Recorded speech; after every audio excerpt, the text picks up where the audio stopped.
కార్తీక పురాణంలో చెప్పే ద్వాదశి మాసం.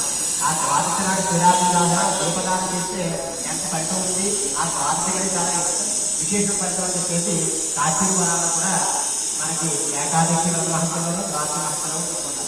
అలా మరి ద్వాదశి చాలా విష్ణుమూర్తి దినంలో చాలా పూర్తిపాత్ర అంటే విష్ణుమూర్తి వారికి దానం కానీ దిక్కులు కానీ యాగం కానీ విశేషమైన ఇలాంటి ప్రతిభలు కానీ కళ్యాణ మహోత్సవాలు పూజా కార్యక్రమాలు చేసి చాలా విశేషమైన ఫలితాన్ని కలిగి ఉంటారు.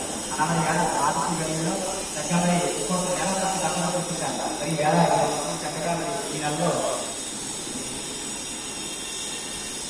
దుర్గారావు గారు దంపతులు చక్కగా కూర్చుని వారికి ప్రోత్సాహం చేత కళ్యాణ మహోత్సవం జరుగుతుంది. అలా మరి జ్యేష్ఠ మాసంలో గ్రీష్మలో వేళ మరి కూర్మ జయంతి అంటాం.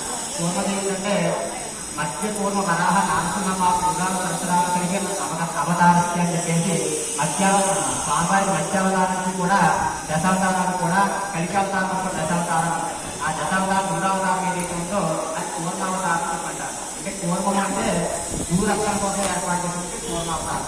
మరి చక్కగా మరి కూర్మావతారంలో స్వామివారి భూరక్షణ కోసం మరి ఇప్పుడు వాస్తులో చక్కగా మనకి నిర్మాణం చేసినా సరే పూర్వ యంత్రాన్ని వేసి పూర్వ యంత్రమే నిర్మాణం చేసుకుంటాం. మరి చక్కగా మరి కూర్ముడు అంటే చాలా స్వామివారి దశావతారం మూడవతారం పూర్వావతారం అలాంటి గారి జయంతి స్వామివారి యొక్క పూర్వ జయంతి. ఆ సందర్భంగా ఇలా చక్కగా స్వామి కళ్యాణం చక్కగా చేశాం.